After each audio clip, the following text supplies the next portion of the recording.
आज हम आपसे धन के संचय, उसकी उपयोगिता एवं उसके वितरण के बारे में जानना चाहते हैं।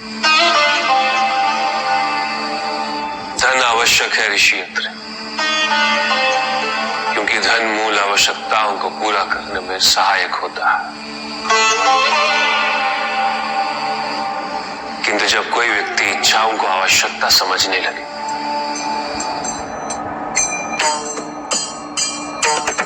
तो धन कितना ही क्यों ना पर्याप्त नहीं होता, क्योंकि इच्छाएं अंतहीन है। इसलिए मनुष्य कभी न समाप्त होने वाली इच्छाओं की पूर्ति हेतु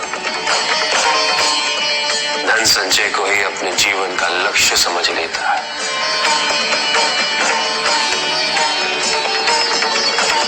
वो लोभी बन जाता है।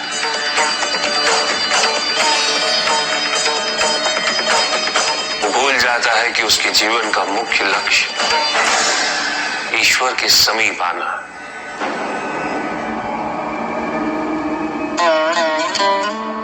ऐसे लोभी व्यक्तियों को अपनी मृत्यु के समय भी यही दुख रहता है कि उन्होंने क्या कुछ नहीं पाया, क्या शेष रह गया। ऐसे समय में वो एक क्षण के लिए भी ईश्वर का स्मरण नहीं करते, अपने जीवन की निरर्थकता और व्यर्थता का बोध नहीं होता। बिल्कुल उस व्यापारी की भांति। कौन व्यापारी प्रभु?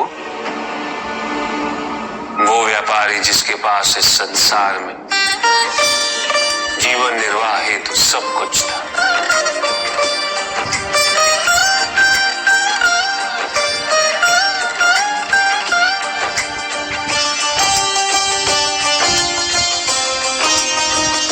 उसके पास घर था, छोटा था किंतु उसके परिवार के लिए पर्याप्त था।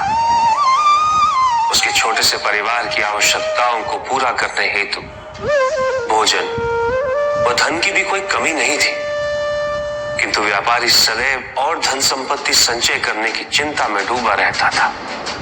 सब कुछ होते हुए भी वो सुखी नहीं था, क्योंकि वो यही सोचता रहता था कि उसके पास क्या क्या नहीं। एक दिन किसी ने उसे बताया कि नारायण के वरदान से सब कुछ मिल सकता है।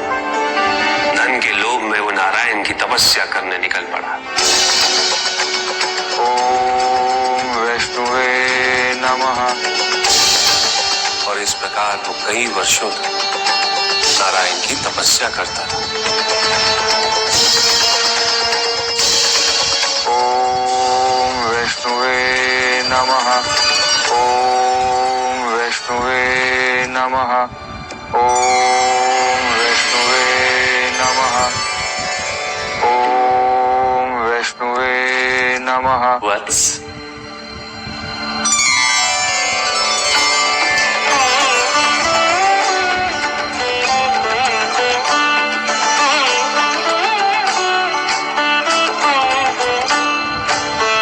प्रणाम प्रभु।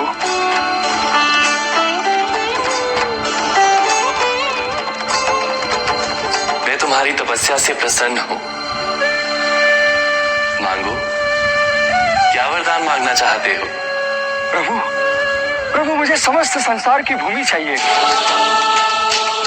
संसार में जितना भी धन है सब मेरा हो जाए। क्या मैं तुमसे पूछ सकता हूं, तुम्हें इतना सब कुछ क्यों चाहिए? मैं सुखी रहना चाहता हूँ प्रभु, और धन संपत्ति ही सुख का माध्यम है। किंतु संसार की परिभाषा हर किसी के लिए भिन्न होती है वत्स। कुएं में बैठे मेंढक के लिए वो उसका संसार होता है। तुम बताओ वत्स, तुम्हारे लिए संसार की क्या परिभाषा है? सब कुछ, सब कुछ प्रभु। जो कुछ भी मुझे दिखाई दे रहा है वो सब कुछ संसार ही तो है प्रभु। उचित है, मैं तुम्हें वरदान देता हूं कि जितना भी संसार तुम अपने नेत्रों से स्वयं देख सको वो तुम्हारा होगा, किंतु जो तुम नहीं देखोगे वो तुम्हारा नहीं होगा। अब इस संसार का सबसे धनी व्यक्ति मैं बन जाऊंगा प्रभु, और सबसे सुखी भी।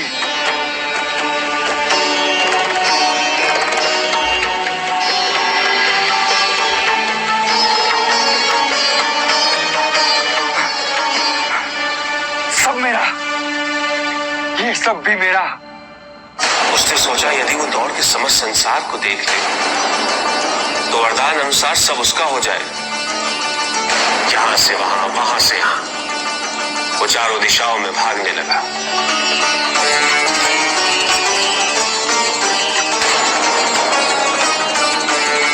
जो भी दिखा वो उसे अपना बनाता गया, किंतु उसका लालच कम नहीं, अभी तो और बढ़ता है।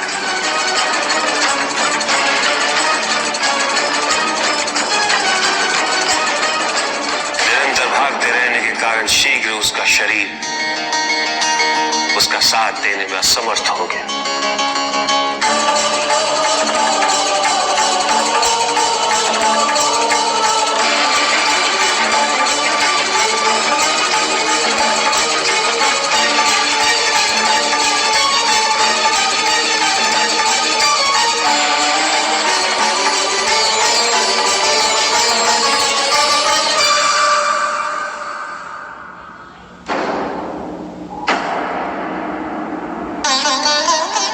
और इस प्रकार उसके पास केवल उतनी ही भूमि रही जिस पे उसका मृत शरीर पड़ा हुआ था।